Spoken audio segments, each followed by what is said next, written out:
Hello, everyone. Welcome back to Wonder Goal, the soccer betting podcast from the Action Network. My name is Michael Leboff. Joining me in just a moment will be my colleagues and co-hosts, BJ Cunningham and Anthony Tabundo. Together, the three of us will break down the upcoming quartet of Champions League quarterfinal matches coming your way Tuesday, April the 11th, and Wednesday, the 12th. But before we get to that, a reminder that Wonder Goal is presented to you by Bet365, the world's favorite sportsbook brand. Sign up with promo code ACTION to get Bet365's exclusive sign-up offer in New Jersey, Colorado, and Ohio. You bet $1 on any game, and you get $200 in bonus bets. Let's just really quickly break down the big picture here in the Champions League. City is your favorite at plus 225. Bayern Munich, second choice, plus 350. Napoli, 4-1. Real Madrid, plus 650. Then Benfica, Inter, and Chelsea are all 14-1. AC Milan is the biggest long shot left in the field. They are 20-1.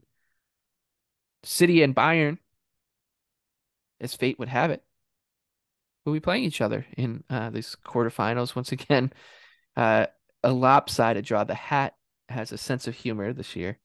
City is a minus 138 favorite in the opening leg at the Etihad. Bayern plus 350. The draw is 3-1. City is minus 200 to advance. Bayern plus 150. City got a pretty big boost this weekend in the Premier League. They won. Arsenal drew with Liverpool. They now can catch, or they can, I guess, they control their own destiny in the title race. It's a war on two fronts for Pep and his men. This is a really tricky matchup, though. I think we've all been a little bit skeptical of Bayern Munich this year. But that shouldn't take away from the fact that they are one of a top 10 team in European soccer, right? Top five, top two, Anthony says. I think you I would can, have them second. I think you can debate that, but the point is, you know, I think if you've listened to our Champions League episodes, you probably thought, uh, we're a little, we like to poke holes in this team, but I mean, when you're dealing with one of the best teams in the world, that's what you have to do, right? You're trying to find a way to bring them down. Well, when you're looking at teams at the bottom half of the table, you're trying to find ways that you can bring them up. So if this is one versus two in your power rankings, I think you'd have to look at the underdog or nothing. But the two advance line, I don't think gets me excited. Maybe Bayern to advance, should they lose like 1-0 or 2-1, is interesting. Otherwise, from like the 90-minute line, it would be Bayern or nothing for me. Anthony, what are your thoughts? Yeah, this market moved heavy in the last week because we hinted at this last week on the show, and City was like minus 130.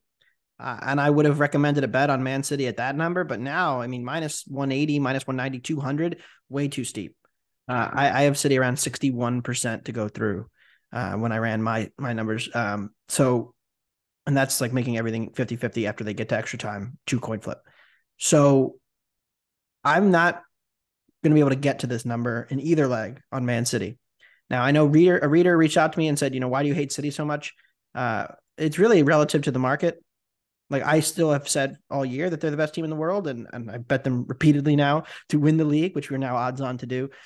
But the problem here is, where is Bayern better than City on the pitch? Like, if you, I know the combined I is corny, like combined 11 is corny, but how many Bayern players make it into the City team? I would argue it's like two. It's like Kimmich and Musiala are probably the only two players that I take from Bayern and insert into the City team. Maybe, I guess, Alphonso Davies. Otherwise, like, I'm taking City at every other position. From a tactical point of view, we've seen this so many times now where, Pep does this thing in the Champions League where they're a little bit too passive and they get a little bit too cute. But it's almost been kind of, I don't want to say solved this year, but at least somewhat fixed by the fact they just have a bulldozer of a striker who you just put on the pitch and then he just scores the goals. And it kind of solves the tactical problem that Pep has always had, where he doesn't have like a true nine all the time, at least in the post Aguero era. So I would lean toward the under here solely based on me still not really being much of a believer in a Bayern attack against elite competition led by Eric Maxim Choupo-Moting. Still have question marks about that. And really, with this being a first leg, you normally are paying a tax, and we'll talk about this with the other matches. Like there is an under tax on a couple of these games. This game less so, sitting a little over, sitting right at 3 minus 120 to the under. That would be my bet if I had to bet anything. Right now, I'm going to wait because I think there's a chance this goes up to 3.25 and I can bet it there. Whereas I want that 3 protection because I do see this game being a little bit lower scoring, both teams feeling each other out, trying not to lose the tie in the first leg. Yeah, it does feel like it calls for a pretty pragmatic approach from City, and then you say that, and then they bury 6. So Holland does the goals, right? Yeah, it's so it's famous last words, but it does like feel like that. And I'll also say this, like whoever comes out of this high, like you feel like you almost would bet against them in the next. They're going to be a massive favorite, obviously, to win the competition, and I think the price will just be inflated because this will be viewed as their biggest step, and that naturally will inflate the price in the semifinal on whoever gets through. BJ, which way are you leaning here? Yeah, I'm leaning kind of with what Anthony was saying. I'm kind of leaning towards taking City, but from a pre-match standpoint, I have City projected at minus 134, so I can't play them pre-match around, minus 130, minus 135, know where it's gotten up to. But I think the fascinating part of this is, Anthony likes to talk about this in the Champions League, which is very, very key. It's these teams who are used to controlling a lot of possession, who now are not going to have the ball. My guess is that City's going to control a majority of the possession in this match, which means Bayern is going to have to sit and defend. There have been 4 instances this season where Bayern has held less than 50% possession. One of the matches was a 4-2 win over Wolfsburg, where they created half an expected goal and scored 4 times. And then the second leg against PSG when they already had a lead and they were playing more defensive. So Tuchel in the past with Chelsea has been a good pressing team. Like their pass per defensive action was 8.7 last season, but they had the same number of high turnovers as Brentford. So a lot of their pressing was done in their own final third when they had, when teams entered and then basically try to get the ball and get it going on the counter. Now, what City did against Southampton, I think is important. What they've been doing recently and why they've had this great run is Pep is getting the ball in wide areas a lot more. If you look at the match against Liverpool, De Bruyne constantly was going into wide areas, trying to pull Liverpool defenders out of the way to create space in the middle of the pitch. And, Grealish and Mahrez have been attacking from wide areas into the middle of the pitch as well. And against Southampton, you saw a very pragmatic, slow build-up style play to begin the match. It's because they wanted they wanted to bait them into pressing so they could play right through them, create opportunities going in transition, create numbers going forward. I think the same is going to happen here. So I'm going to try to get Manchester City live after about the 20th minute or so to see how this match plays out, because I do think Bayern comes out in a very passive approach, sits in a very deep low block. But as the match progresses and goes on, City's going to continue to bait them to press. And once Bayern tries to press, because under the last 2 managers, they've obviously been a very aggressive pressing, counter-pressing team, trying to keep teams in their own final third. So I think it's a good opportunity for City. Once Bayern does start to come out of this low block defensive shape, start pressing them, I think City will find their way through. So I'm going to look to get a better price on City live. Other than that, I mean, the price has just gotten, like Anthony said, the price has just gotten too high for City to play them pre-match at this point. It does feel like, go ahead. As I say, it feels like the good news that City got this weekend is kind of just seeped into everything. It feels like. And one thing else I'll mention is that Tuchel is still trying to figure things out. Like this is match 3 or 4 of him in charge right now. Like he's been going up with different build-up shapes, trying to go forward. Like he's still trying because he doesn't have, besides Choupo-Moting, he doesn't have a true number 9 up top. And against Freiburg, he tried it with Gnabry, and they had a great match. Like they created over 3.5 expected goals. They were really, really good.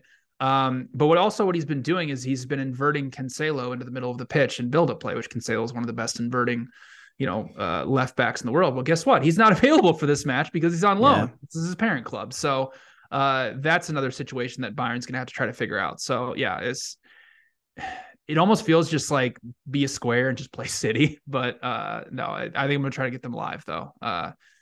We'll hope to get them live. Yeah, I think Cancelo's already been frozen out at Bayern. Maybe not so much with Tuchel coming in, but it didn't seem too optimistic for him anyway. Because he certainly had a falling out with the former manager. I'll be looking to play we don't have props up yet. We're recording this Sunday night. I'll be interested to see what that Bayern shot number looks like, and potentially looking to play the under. I'll tweet it or put it in the app if I end up betting it. But I will be interested because I do think that what we've seen under Tuchel time and time again is that they're prioritizing quality shots over quantity. And if they do that in this matchup against a City team that's going to want to strangle possession, I think that results in fewer shots than maybe the market thinks. Of course, it's correlated to the under as well. Yeah, that's definitely going to be the headliner on Tuesday, 3 p.m. Eastern time kickoffs. The other match on that day is Benfica at home as a plus 110 favorite on the three-way money line against Inter plus 260. The draw is 3-1 to advance. Benfica, slight favorite at Bet365 minus 125 over Inter. I don't have anything here. I think, if you're gonna play one of these teams to advance, like I would almost just point to like a future or whatever. But I find this to be I think everyone's gonna expect it to be pretty low scoring and like a rock fight of over two legs. So maybe there's some contrarian value on going with the over. But other than that, I think it's gonna be a pass for me. It looks like a pass for you, Anthony. BJ, what do you have? I don't mind a look at Inter plus a half. You can find them at, I found it as low as minus 132 as of right before recording this. And because Benfica has taken some money, like they opened at plus 125, they've come down to plus 110 at some books. So the price is getting there on Inter. And, I talked about Inter in the last podcast and they did it again, but Salernitana, Ochoa, they both own me. But Inter created close to 3 expected goals, only found the back of the net once. So that's in their last 4 matches in Serie A. They've scored 2 goals off of 10.6 expected. That's insanely bad luck. So, listen, now in the round of 16, they squeaked by Porto. You could argue they were at the better side over 2 legs. And they played very passive, especially in that second leg. Well, Inter is a very good pressing team. First leg, pass per defensive action of 6.2. Second leg, 13.6. They had a lead, so they sat on it and they didn't press. They didn't go forward as much. But overall for the season, they are a very good pressing team. They've forced the second most high turnovers in Italy. They're top 5 in passes per defensive action, which I think is important because Benfica hasn't really played a really, really good pressing team throughout the Champions League. If you look at their group stage, they were in a group with PSG and Juventus, who out of possession are both very passive teams. Then they lucked into a draw against Bruges, who is a complete fraud, but did give them some trouble with their pressing in like the first 20 minutes. Anthony will tell you that. And then after that, it was just one-way traffic for Benfica. But I don't really think Benfica is especially from a talent perspective, like they don't have more talent than Inter. So why are they garnering this price? And even if you look right before the Champions League, they had a couple poor performances. Like they beat Rio Ave in the Portuguese Premier Liga 1-0, but they lost the expected goals battle there.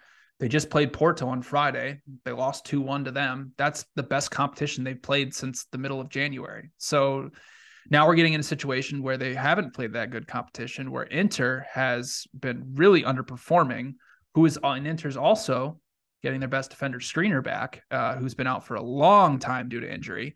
He is incredibly important to their defense. So I don't really see why Benfica should just be an odds-on favorite here at home. I get it. Their underlying metrics in Portugal are really impressive. They've been really, really good throughout the Champions League. But, I have them projected around plus 140. So I'm going to take Inter plus a half because, again, this is the first leg and game, they just need a draw to get this thing back to Milan. So I don't see it. I don't understand why Benfica is essentially odds on here, given that they don't have a talent edge over Inter. Yeah, I mean, the only thing that does concern me is that I don't know what to make of Inter because on Earth One, like they have a perfectly fine finishing season. They're comfortably second in Italy. We don't have these question marks about Martinez and Lukaku, who have both been in just awful form finishing wise. And then at the other end, like they've conceded well above their XG. They've had really poor goalkeeping all season. So it just feels like that I agree with this number in general, with Benfica and Inter being about even teams. I have Benfica a small favorite to advance. Very tight though, minus 105. And so I don't really have value on either side of this matchup. I was hoping to play an under because I do think Inter will defend pretty conservatively here and dare Benfica to beat them down. And Benfica has not played a team that's as good defensively as this Inter one is in the entire group stage. It's kind of what you said, BJ. So I would certainly lean toward the under, but you're paying a huge tax on this under 2.5. So I can't quite get there. This is for me a good live betting situation.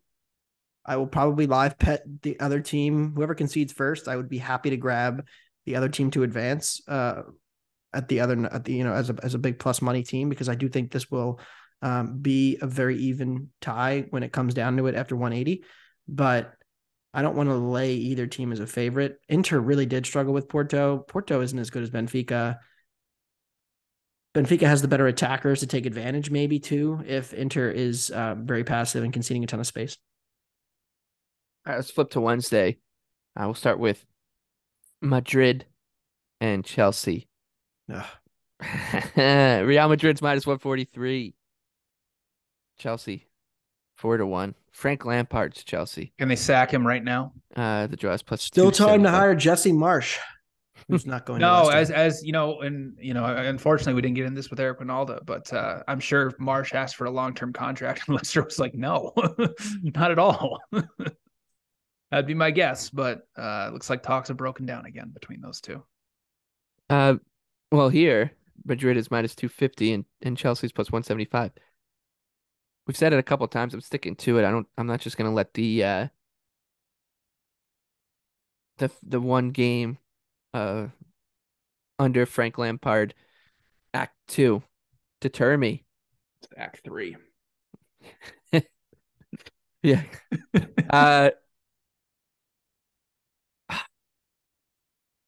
I think Chelsea is still a good bet to win the whole thing at 14-1. You're not betting against Carlo. No, I mean I love Carlo. He's the best manager in the world besides Sean Dyche. But I just don't think I know why Chelsea is hanging at the same price as Benfica and Inter. It's because they've got a much more difficult quarterfinal match. But should they get through, that means that they're going to be in a quarterfinal, or excuse me, semifinal with one of City and Bayern, sure. Or they could draw, Benfica or Milan, right? Like this, the path is there. They just got to get through Real Madrid, which is going to be tough. Well, then also City or Bayern. Right. Yeah, but like you need to, if you get some draw luck, you're hoping we already have the draw though. Is my point though. Yeah. Right. But you would see them in the last what? I wouldn't make them more than plus 250 to get through either of those teams. Chelsea or Bayern or City. Yeah. Yeah. So that's the point. I mean, yeah. Yeah. I don't hate it. I mean, the argument is that like, why is Real Madrid so much more of a favorite over Chelsea? I don't think they should be. I make Real Madrid minus 122 to advance. So yeah, favored, but not that much. And yeah, I know I love Chelsea and I bet them every week and they let me down consistently. But I think this is a decent matchup and the linchpin is back. I bet Chelsea Saturday, woke up, saw the market move 40 cents. I was like, oh, Chelsea's minus 140 now? That's great. It must mean we have like the all-stars playing. And then I look and N'Golo Kante's not even in the team. That was a little bizarre. It was very obvious to me, though, that they held him out. They're done in England, which I think we need to consider now. Kante's back. That's an elite three-man midfield. And I think the biggest thing here is Vinicius Jr. cooked Liverpool in the last round. Alexander-Arnold's very spotty defensively. Reece James considerably better. I think that makes a huge difference defensively, trying to go at Real's best player in this tournament. So I like the athleticism advantage for Chelsea in the midfield. I think they'll be able to play an underdog role here, which is interesting against Real because Real doesn't have a great transition defense. Chelsea is kind of built that way with Havertz and Felix. Like, I'm intrigued by this, especially with Conte manning the midfield. That I'm going to take the Blues plus a half and to advance. I know I fade Real all the time. I lose all the time. Bet Chelsea, and it has not gone well in the last month. But the Blues can absolutely score. This time is a little different. I feel like when you're usually fading them, you're doing it with them as a either an even footing with the team that they're going up against, like a team like Liverpool, or as an underdog. This time you got to lay it with Real Madrid, which makes it a little. It's a big difference. Yeah, it's a different their magic show. Like when you're betting them as an underdog, you're part of it. Like you're like, okay, let's cook up some of this, Real Madrid dark magic because that's what you need an underdog to do. But when you're relying on that stuff as a favorite, it's a very different situation. And Real struggled in the group stage with Leipzig as a favorite in two separate occasions. Even at home, they came out first 15, 20 minutes, totally flat. Maybe Chelsea to score first is intriguing. It could be really interesting. Because we've seen it, right? Like that first half at Anfield still happened. I know the second half, I know they dominated the last, hour, but that first half when they couldn't get out of their own half still happened in that Liverpool tie. Real Madrid still got their butts beat in by Villarreal at home this weekend. Like, I know that it's Champions League voodoo, but it can't just be that. So, by the way, bet regret with that spot. Why didn't we have Villarreal? But I will once again hitch my wagon to the Blues. How much are you putting on them to win the Premier League next year? Me? Yeah, a lot? Or what are we thinking? I don't see myself betting. Split it with Brighton? I mean, Chelsea's... I think split it with Brighton. If they had kept Potter and signed a true 9, I think I could have sold myself on it, but nah, probably not. What about De Zerbi and Evan Ferguson? Yes. I think they're just going to lose De Zerbi. Yeah, probably. Well, the good thing the Premier League forced Brighton out of the top 4 after this weekend against Tottenham. Yeah, that was horrible. I was sickened as a Tottenham fan to see VAR give us. I know. I was sickened too. They just won all the big 6 in the top 4. This is why they kept Everton out all these years, Michael. It's sickening. But no, I mean, I got nothing on this match. I did find it interesting that Lampard switched Chelsea back to his patented 4-3-3. Adding Conte to that obviously helps a little bit, but it's changing a system, and it's a second match in charge. So I think I'm just going to stay away. I don't trust Frank Lampard, especially his Everton's teams were so bad in transition defense, and Real Madrid going in transitions, one of the most scary teams in the world. So I have Real Madrid projected right around where this is at. So I'm happily going to pass and watch the Blues create 2.5 expected goals and lose 1-0. Reece James and N'Golo Kante, though, they're the stoppers.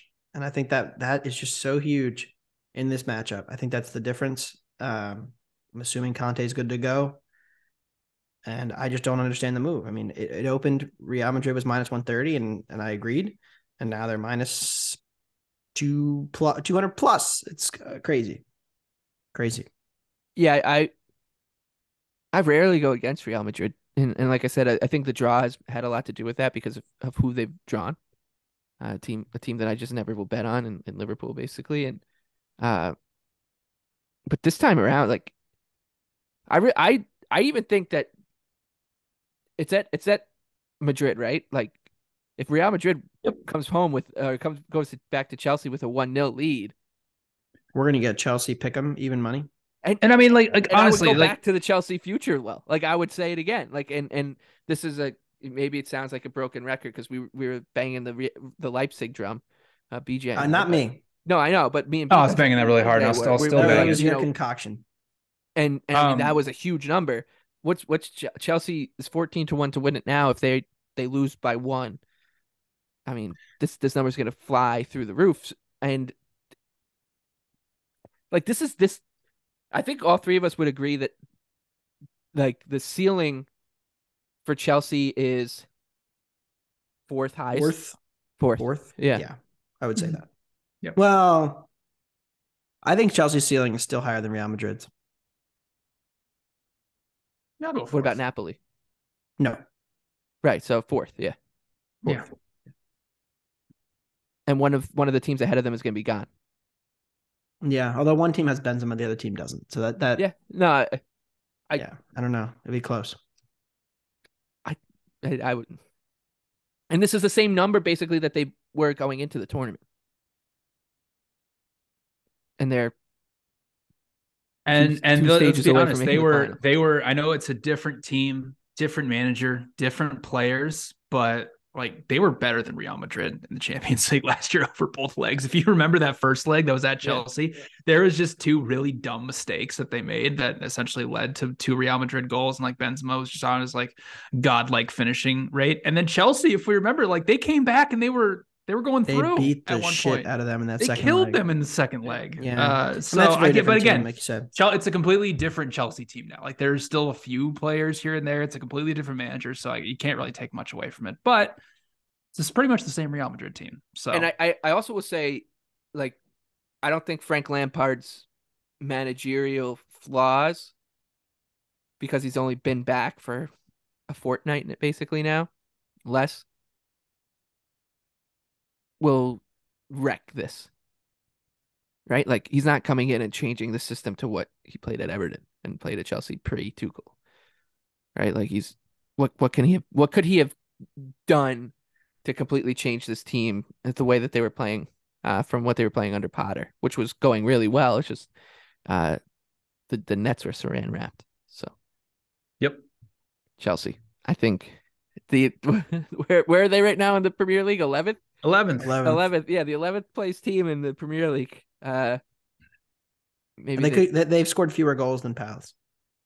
Yep, they've scored fewer goals than Erling Haaland. That's true. Here we are. They're sitting behind. Well, I mean, yeah, they've scored fewer goals, but I mean, Roy Hodgson's Palace is the team sitting behind Villa, Brighton, Brentford, Fulham. Tune in Thursday for a Roy Hodgson love fest. I can't wait to ask BJ about Arsenal.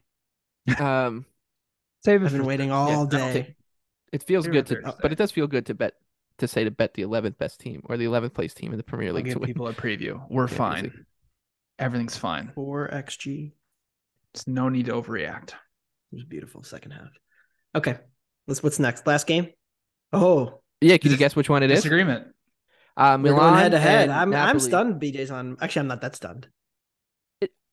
It's hilarious that there's 3 Italian teams in this final 8. And they're going to be number 1 in UEFA coefficients. 2 in Rome, 2 in the Europa League, who have a real chance. Juve and Roma, and the second favorite to win the Conference League, Fiorentina. I mean, could be the treble. And Lazio is going to be in the Champions League next year. Of all these Lazio is going to be in the top 4. Yeah, they're going to finish second for this one. Milan's plus 190 at home, hosting Napoli plus 155 on the road. The only road favorite on the board. The draw is plus 220 to advance. Napoli minus 188. Milan plus 137. I'll let you guys take it over. I'm spending Wednesday with my beautiful Frank Lampard and Frank Lampard at Chelsea. You guys though are on opposite sides here. BJ. Yeah, you know what? Going into this, Michael, I was with Anthony. I'm like, yeah, probably a good Napoli spot here after AC Milan just pummeled them 4-0. And then I looked at my projections and I looked at the odds and I was like, wait, Napoli's kind of a road favorite here. I don't know if I necessarily agree with that. Now I get it. And Anthony's going to tell you that Napoli didn't want to show anything, and so they basically just handed AC Milan that match so it was 4-0. It doesn't actually mean anything because They've already got the Serie A title wrapped up. Osimhen didn't play. So, yeah, it doesn't matter. Nothing from that match mattered at all. Well, if we go back to September 18th, when these two teams met the last time, Milan pumped Napoli again. It was Napoli won the match 2-1, but AC Milan outshot them 11-3 in the first half. Napoli got a cheap penalty right out of halftime. Milan equalized, then Napoli scored a low-quality header to win 2-1. But let's go back to the 4-0 drubbing on April 2nd, because what Milan did an incredible job of in that match, which I think they can do a great job of in this one as well and give Napoli a lot of problems, is they were incredibly aggressive with their man marking and their pressing in the midfield.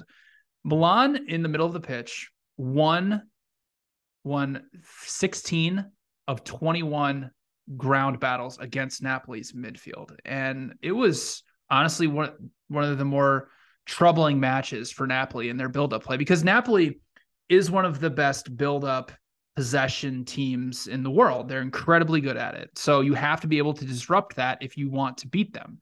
And Milan did an incredible job of that. Now, Osimhen didn't play in that match, and I'm not so sure he's going to play in this one. Everything I'm reading is like he could be out for the rest of the year. He could be back for this match. I'm not really so sure. So make sure you figure out if he's going to play or not before you actually bet this, I guess. But he was incredibly important to them because not only has he scored 21 goals, he has a 0.74 XG per 90 minutes scoring rate, but he also frees up a lot of the pitch for Kvaratskhelia. And what Milan did a great job in the match is they basically took him away. He had 19 touches in the first half. A lot of what Milan's pressing and structure was designed to funnel the ball and force Napoli to funnel the ball to the right side of the pitch. But when, Napoli eventually did get the ball to the left, because they tried to build up to the left a lot, because Kvaratskhelia is one of the best attackers in the world, Calabria did an outstanding job man marking him. So who's to say they can't do that again? Now, the flip side of it is Napoli was incredibly poor defensively in that match as well, especially in wide areas. Now, Napoli out of possession typically likes to sit back in a 4-4-2, which, as we all know, for 4-4-2s, it's take away the middle of the pitch, funnel the ball out wide, force teams to beat you with crosses. Well, Milan torched them in wide areas. Brahim Diaz had a great individual game. He's the one who led to the pass for the layout first goal. Theo Hernandez was incredible up the left side of the pitch, just swinging cross after cross after cross. And they pummeled Napoli in those areas. And who's to say they can't do that again? Now, I know Napoli's metrics are better than AC Milan's this season by a pretty wide margin, but Milan went through a really difficult patch in the middle of the season where they lost the Supercoppa to Inter. They got pumped by Lazio 4-0. They lost 5-2 to Sassuolo. Then they lost again to Inter 1-0. Theo Hernandez did not play in any of those matches. And since he returned, AC Milan has been much, much better. And they've been a lot better at home than they've been on the road this season. So I actually have AC Milan projected at plus 155 and Napoli at plus 197. So I think the odds should actually be flipped. And I get it. Like, typical betting tells you, like, oh, this team just won 4-0. Like, I should bet the other side, try to be smart. Well, given what happened in that match and given what the odds are right now, I don't think that's necessarily true in this one. So I'm taking AC Milan, John O'Bet at even money. I think they should be a favorite in this match. And I mean, we'll see. If Osimhen doesn't play, like, that's obviously huge for Napoli. And AC Milan can cue in on Kvaratskhelia again. So I'm going to ride with AC Milan, John O'Bet at even money. Anthony, on the other side here. Yeah. Yep. I have not actually bet this yet, which is what I knew BJ was going to mention the first leg. Osimhen didn't play in either of the first two matches. I do think he matters. Of course, he's a significant upgrade over Raspadori, who would be the expected starter. Raspadori is about a 0.4-ish per 90 striker, XG per 90. Does add a little bit more in the rest of his game compared to Osimhen, who's closer to about 0.75, getting almost 5 shots a game. But I just think when you look across the board, about a month ago, Tottenham was a pick at Milan. Even without Victor Osimhen, I think Napoli is a considerably better team than Tottenham. And I think that Milan has run really well to get to this point. Like, they got a very favorable group. They got to play a Tottenham team that had all of its midfield out for the first leg. They have overperformed to get to this point. They have finished at a very high rate. They are way too reliant on Liao. And I'm not so sure that the pressing stuff works again, because of all the teams that I was most worried about Napoli facing, it was like a team who's a truly big pressing unit. And you just don't get as much of that in Spain. I think that has played into why Napoli's been so good, is because when your press isn't as active or effective, they're able to get it to Kvaratskhelia, who just runs at your defenders. And like, who's the right back to slow down Kvaratskhelia? Because he, like, yes, Napoli didn't have the typical Napoli game in the last meeting. Again, like, I think it's very hard to get up for them right now. Like, they're very much focused only on the Champions League and have the league wrapped. But he was still getting the ball into the penalty area at a decent rate. It just wasn't coming off. Now, some of that is Osimhen not being there, but I still make Napoli a favorite you can apply a change without Osimhen. I think that Milan will close a favorite if he's out, and thus I'm going to wait on this, but I'm betting Napoli either way. All right. Should be fun. No, well, last time we went head to head, I got cooked. So, directly head to head. You hitched your wagon to a bunch of frauds, Anthony. I know. Napoli aren't a bunch of frauds. I'll give you that. That's the reality. All right, Napoli's been like 0.6 of a goal better in Italy this year per 90. It hasn't. They've also beaten up on lower competition as well. Like, I get it. Like, it's, they've pumped a lot of these, lower half of the table Italian sides. And like I just mentioned, like, AC Milan's gone through rough patches. Like, it's not to say like I don't think they're a significantly worse team than Napoli overall, taking everything into account, but we'll see. We'll see what happens. We will. Let's talk a little Europa League real quick. BJ laying some serious wood with Jose. Yeah. +0.5, -150. I typically don't like to do this, but given the situation that we're in, where it is the first leg, where all they need is a draw to get this thing back to Italy, I have to lay. Like, I make Roma a favorite here against Feyenoord. I mean, this is a repeat, right? This is the Europa Conference League final from last season. Roma won that match 1-0. They scored in the 32nd minute, and Feyenoord did basically nothing for the remainder of the match. Like, they created in total 0.8 expected goals. They didn't have a shot with an XG rating over 0.2. And Roma is just continually, over and over again, has shown us they're the best low block team in Europe. They had a great performance on Saturday. It was just a vintage Jose performance. They got a penalty in the 8th minute against Torino and just held them out for the remainder of the match. Torino did absolutely nothing. 0.3 expected goals. Again, I'll say it again and again. Roma, number 1 in Europe in final third to penalty box entry conversion rate. That's how good of a low block they are. I don't see Feyenoord getting through and scoring. So I think it's a good spot to lay some juice with Jose to get a result here in the first leg. Anthony? Yeah, the market moved. I was going to bet Feyenoord first leg. I was at a pick'em, but not anymore because the line has moved. It is now -0.25. I think Feyenoord has more attacking firepower and can absolutely make Roma uncomfortable defensively and cause some problems there. And then we don't know what Roma looks like once they go down. They haven't been playing Tammy. It's an interesting situation, and they've been in very favorable game states. Don't worry. I still like Roma to go through. I still think we're okay. This is the one team I didn't want to, besides Man United, the one team I didn't want to face. So that's not great. But I will not be betting that match because the line has moved. I make it right around where the number is. So now my actual bet. I'm going to take Sporting Lisbon +0.5 against Juventus. Juventus has been so inconsistent, so up and down. They actually have the second most points in Italy, which I think we've kind of glossed over in that sense. They've rode a very elite wave of defensive luck to get to this point in the season where, they're about roughly even with like a Milan on a performance basis and Fiorentina. Like, I have them all pretty similar teams. But they host a Portuguese team that I think just consistently undervalued over and over again. It was the case in the Champions League. It was the case against Arsenal in the Europa League.